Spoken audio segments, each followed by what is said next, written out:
Ýakyn günlerde Türkiýeden ýurda dolanyp baran illeşlerimizden gymmatçylygy görkeden bir surat gelip gowuşdy. Şu suratda görnülýän haritlaryň jem bahasy 1000 manat geçýär. Illeşimiziň dili bilen aýdylanyna 5 milyon manat bolýar.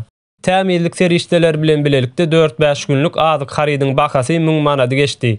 Haritlaryň içinde etiň yer almaýandygyny aýdan illeşimiz Türkmenistanda ýaşaýyşyň Türkiýe garanyňda has kyndygyny dile getirdi. Bir adamyň iň pes görnüşde 10 gün ýaşamak üçin diňe iýmite 400 manat pul çykdyjy etmek gerekli. 4 adamlyk maşgalanyň ýaşamak üçin aýda 5000 manat töwereg girdisi bolmaly.